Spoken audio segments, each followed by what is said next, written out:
Good morning, folks, and welcome to What Lies in the Sunday Telegraph, a weekly run-through of what is in the Sunday Telegraph, Australia's most printed newspaper. Last week, we did not have an episode, and I apologise to everyone. There was a 2-year-old's birthday. My partner explained I was required to attend, and that took priority, and I completely concur with that line of thinking. But we're back.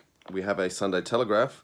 And what have we got in it? Day 0, Doomsday Countdown reveals major towns to run dry in weeks. It's a pity the cotton industry's turkey nest farms can't be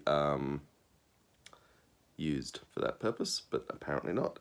Whitey wannabes, private school preppies, new face of cocaine trade. Preppies is an odd term in Australia, because we don't have preparatory schools. I think they just mean wealthy-ish young people, which is sort of what a preppy is in the US.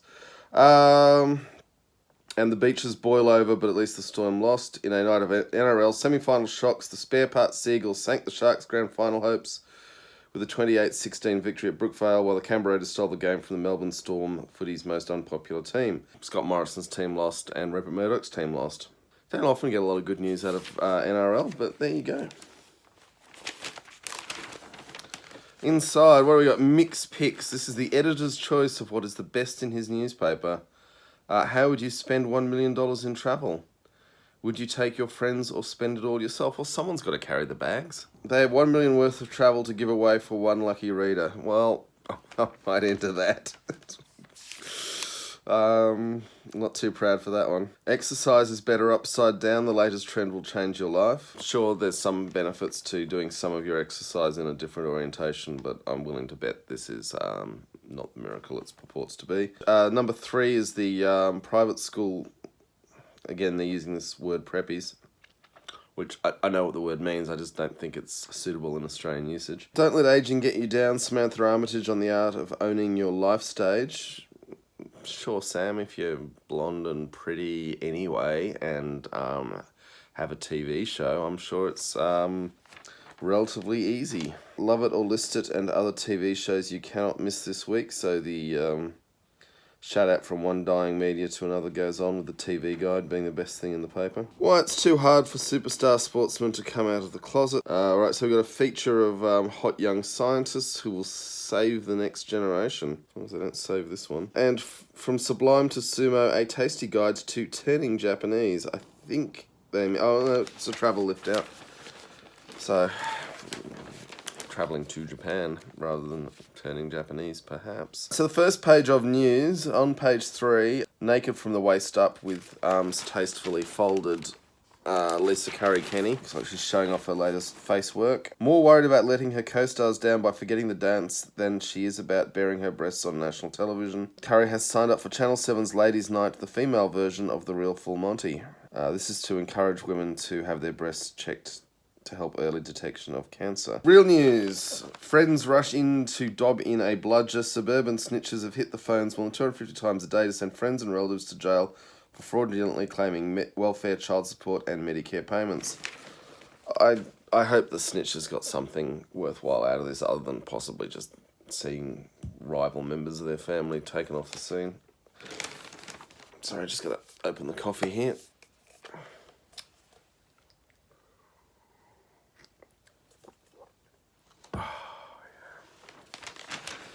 An unsettling amount of police relies on people informing on each other for their own agendas. It's great that we've brought this down to the level of desperate people on welfare. Page 4 is a Harvey Norman ad. They're promising air conditioning from $4.99, so that's really coming down in price. That's split systems.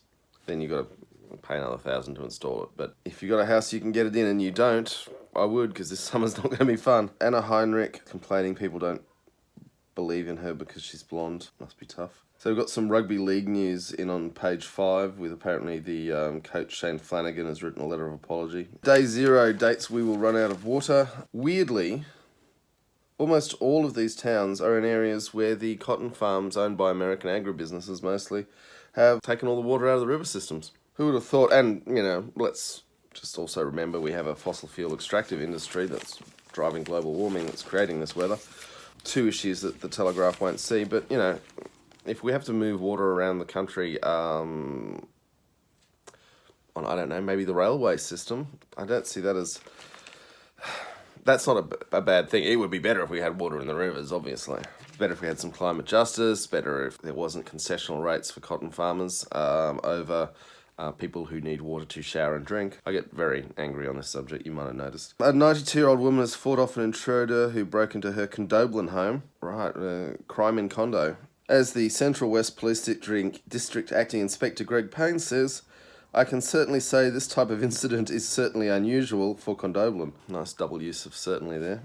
Parents of a 14-year-old boy in the Northern Territory have used their son for smuggling drugs. 110 grams of cannabis in the child's luggage. Acting Senior Sergeant Craig Dunlop said it was not the first time that parents have attempted to smuggle drugs into the island via their children's luggage. If you need a drug mule, don't use your children. A message we can all get behind. Page 9 has a big story about language classes in language such as Tamil and Hindi, which I don't see as enormously more revolutionary than teaching Greek 40 years ago. Page 10 and 11 is about the rich kids of cocaine. Apparently Belle Gibson's gone into hiding. Actor Paul Cronin was all over the news yesterday for passing away, but newspapers caught up, that's nice. Now we have the photogenic Australian locked up in Iran. This is Dr. Kylie Moore-Gilbert of the University of Melbourne, an expert on Middle Eastern politics who was arrested almost a year ago, and Australian diplomats are pleading for her release. Whatever the rights and wrongs of the case and whether she was or was not a spy, getting her out is going to involve giving the Iranians something. Car crash turned into carjacking. 5 men involved in a dramatic car crash inside the M5 tunnel yesterday clambered out of a wrecked Mazda and immediately stole a Honda that had stopped to help. Some people are just scum. I still think we should stop to help people, even if there's a risk. So singer Sam Smith has announced the singer will no longer use the pronouns he, him, and will instead use they, them when referring to themselves. The English singer used social media to come out as non-binary after a lifetime of being at war with my gender. The bushfires, also possibly something to do with climate change, but again, weirdly not addressed, are exploding back into life. Something to look for, folks, is that the volunteer firefighters are not set up to spend 6 months of their lives fighting fire. So that's a resource we're going to burn through pretty quickly. Page 14 and 15 is the ring of sex, lies and murders. A special investigation has revealed the Sydney link to a group of rich, powerful pedophiles who preyed on Adelaide boys for years. I well remember the 90s and early 2000s when people warning of groups of rich, powerful pedophiles were laughed at. It's a very clever crime where perpetrating the crime makes your victims so mentally damaged that their testimony is not believed for decades.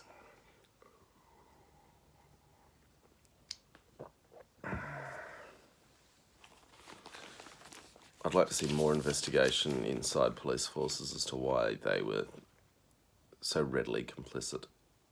Because it makes you wonder what the next thing's going to be, or whether they've even dealt with this. Apparently smaller class sizes is key to success. There's a lot of research that is not necessarily so, but it probably is so for an average level of teacher ability, but some teachers are capable of teaching really big classes really well, which sort of gets to, I'd rather see really good teachers get paid lots of money than just employ lots of mediocre teachers, but that is an issue for the system to grapple with. So we've just got a little comment story about cheeky sheep referring to some children. Brother-in-law of Farhad Kaumi, a gang leader, has been charged with firearm possession following a raid on his home. The article seems to be more about Farhad than it does about the brother-in-law, whose name is Allah Abu Halka, but why not recycle your old stuff? Apparently there's a treatment being trialled in the US for peanut allergies, which,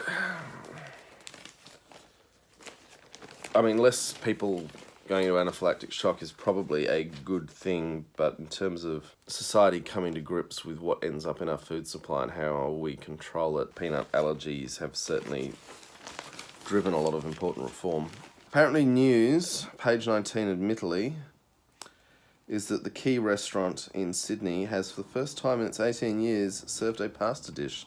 The Saudi refineries are burning. Admittedly, that news did come in too late.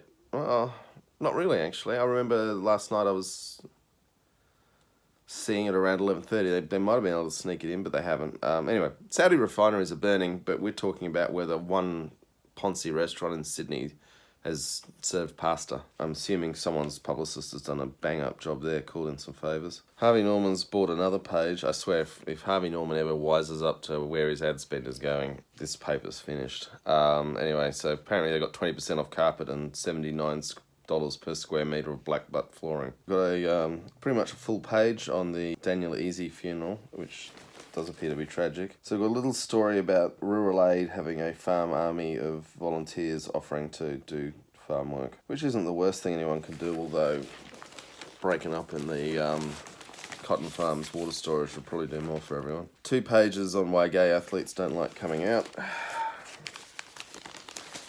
Something to do with the culture. Story about orphaned animals. Aren't they cute? Page 27, amazing homes come at cut price. This is a couple who've got a hedge maze in their garden and they're selling it. Real estate, what's sold near you? Page 104. So it's just an ad for their own bloody real estate section. Bullet fired into brothel. Incident on Hargraves Place in Wetherell Park. That'll be getting some visitors. A single round has been fired into the brothel door. Video, the young scientists working on medical breakthroughs. They're all women who are pretty, which is how we like us scientists. So Dr. Laura McCoffey, Dr. Emily Colvin, Professor Nadia Badawi, Dr. Meredith Ward, and Associate Professor Yazi Key. So even though everyone's skin is basically the same colour in the photo, we have some ethnic diversity, and everyone has bleached hair in the photo as well. See that? Yeah. Bravo, science.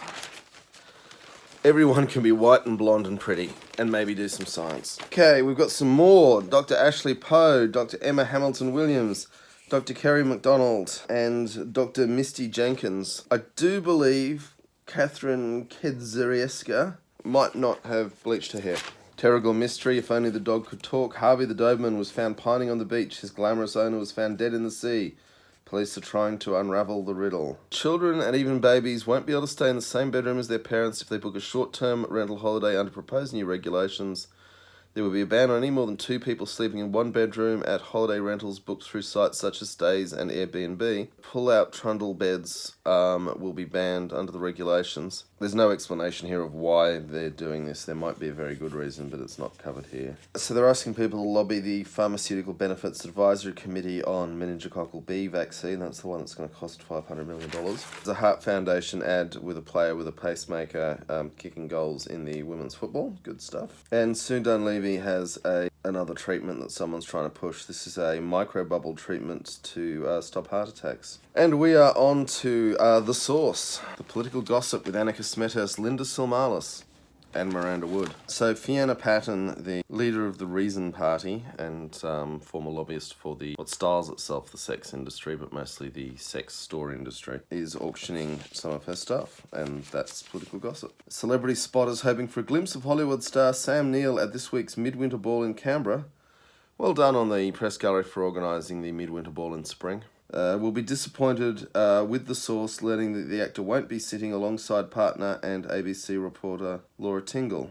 I think isn't the news here that Laura Tingle and Sam Neill have hooked up? Still on the midwinter shindig, and in a sure sign the Canberra bubble is losing altitude, an online fundraiser flogging FaceTime with the nation's leaders has fallen flat. The money goes to the press gallery's favourite charities to be announced on Wednesday night. Forking out big bickies to break bread with Apollos is enough to make most lose their lunch, which might explain why, as of yesterday afternoon, no one had bid on a number of big-ticket dates. Sorry, they've used FaceTime as in capital F, A-C-E, no space, capital T, I-M-E, when they're actually talking about getting time, having a meal with these people.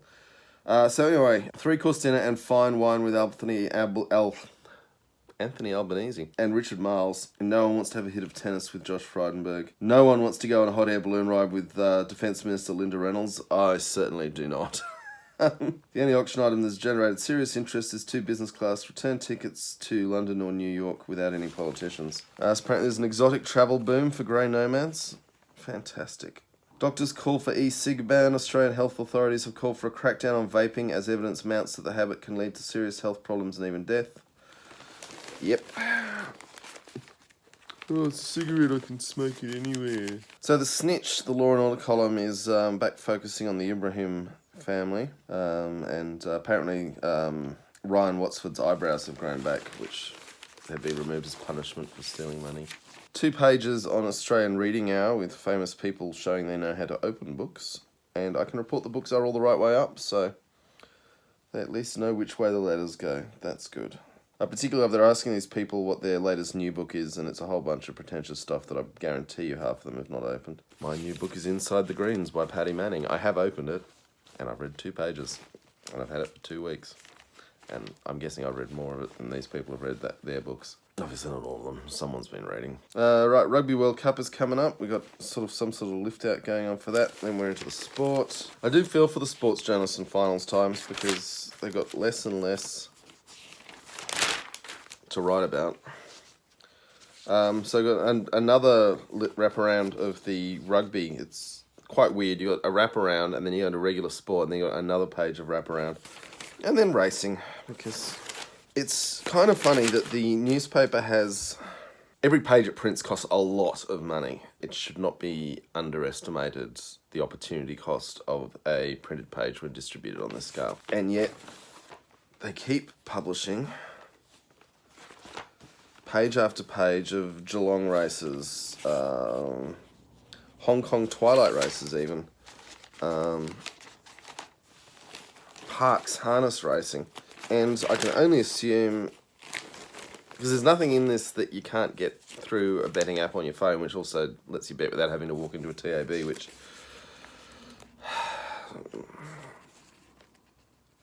walking into a TAB is rarely an entirely pleasant experience. Having said that, big shout out to the staff. They've been invariably delightful, and I'm not they need to hold my hand when I'm placing bets. But the rest of it's not a pleasant environment. It just, beggars belief that so much print keeps being devoted to form guides every week for the very limited number of people who need it or want it. So Jessica Halloran's focusing on Beattie reveals DeBell and fallout. So this is Peter Beattie's big stand against domestic violence in rugby league, which Peter Beattie's had a long career in which he's done some good and some not so good things, but good on him for taking that on and really making a stand, apparently against some pretty significant pushback. 2 pages of chimpanzees. World news. I haven't managed to get the oil refineries lighting up, which not only is it very important world news, but it's going to have a very direct effect here. I can imagine the petrol stations putting up the prices as I speak. And let's talk about that, seeing as the newspaper won't. If Saudi Arabia retaliates against Iran, there will be further counter reprisals. And everything in the Persian Gulf is desalination plants and oil refineries, both of which are extremely easy to blow up, very large, vulnerable targets.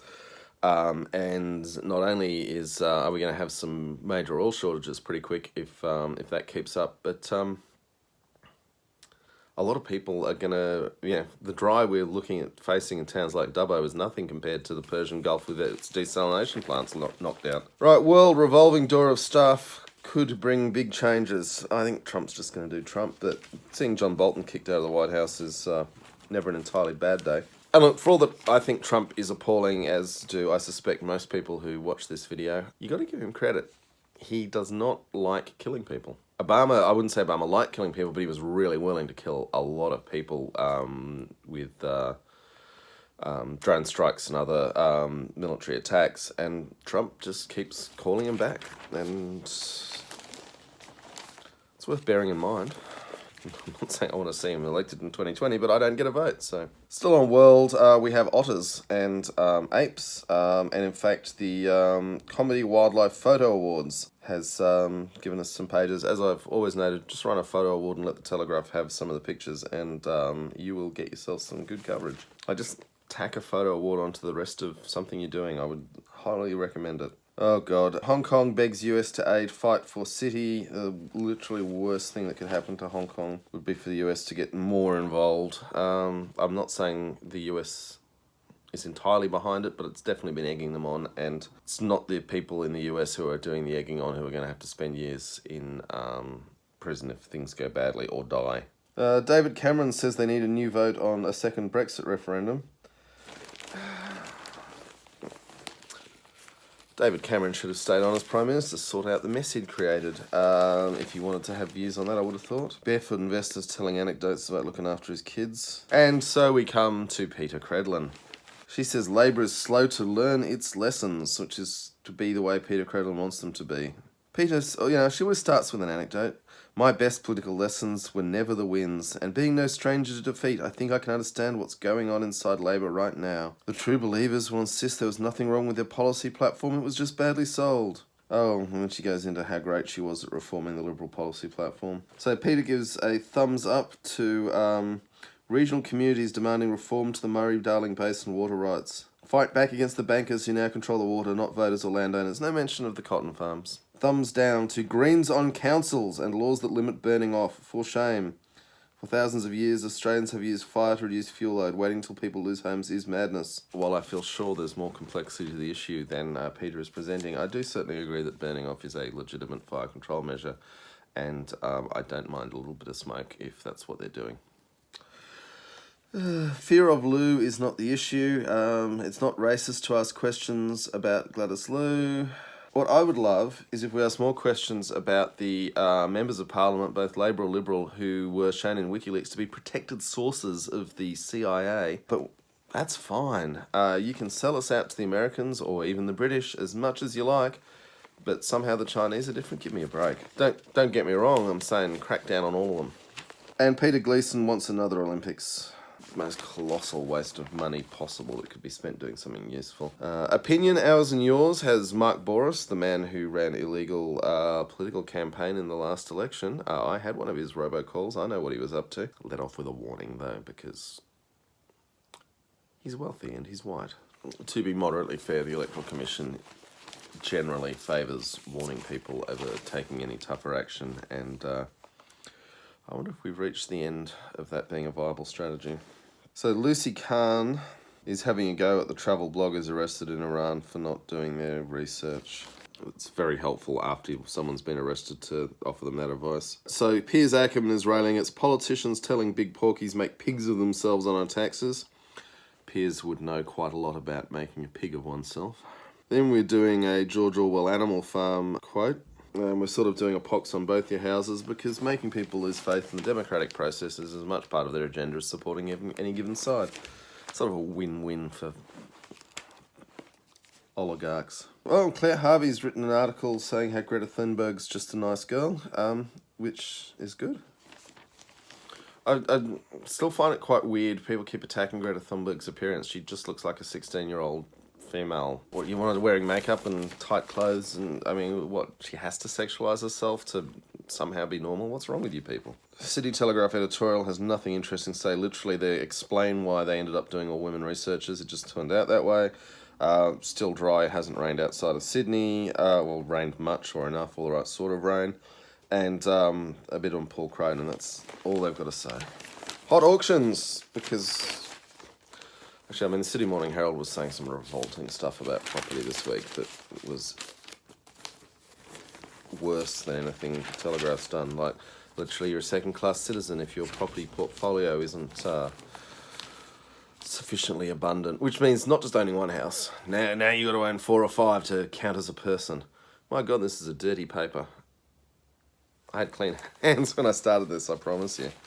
It doesn't normally do that to me, so something's gone on at the printing press. So Duncan Lay has found reason in his Sunday Book Club column to, because reading things that are printed is quite important to a newspaper. I suspect why we're getting all of this. Anyway, he's managed to get Amelia Clark, because Duncan Lay is the Westeros correspondent. So despite the weird headline, he's just sort of noting that book adaptations are often used to make movies. Books to screen, the best and worst. Well done, Duncan. Yes, Hollywood does like adapting books. Just like it likes adapting comics, because any property known to have a fan base and stories that resonate with fans already is a safer bet than developing an original screenplay, which is terrifying and dangerous, and you have to read the thing. If a book's got a fan base, you just look up the demographics and say, yep, we want to sell them some tickets. Duncan Lay gives us his view on 13 Reasons Why and says it has jumped the shark. That's lovely to know. Jet have reformed to support a Jimmy Barnes tour. 2 pages to Downton Abbey going onto the big screen, which I guess is important to readers of the Sunday Telegraph. I hope they do know that period pieces are meant to be social commentary, not a recommendation for the future. And the other thing is, like, none of us own Downton Abbey. We're all the servants. You got to get that, don't you? I don't know. Maybe someone watching this is incredibly rich, in which case, just let me know what you want and send me some money. So Annette Sharp's talking about Russell Crowe and things he did in 2008 relating to sport. And there's some outrage that some Instagrammers have done something they consider off colour, but considering what this paper gets up to, I'm hardly blaming the Instagrammers. And that's it. Blah. Cool. Okay, folks. Thank you very much for enduring with me through this. I will hope to see you next week. Do please leave ratings, reviews on whatever platform you come across this. More so if you like it. If you don't, then just keep it to yourself, eh? And I really want to thank everyone who does watch this. I wasn't expecting to have quite the following it seems to have gained. So thanks, folks, and I will see you all next week. Cheers.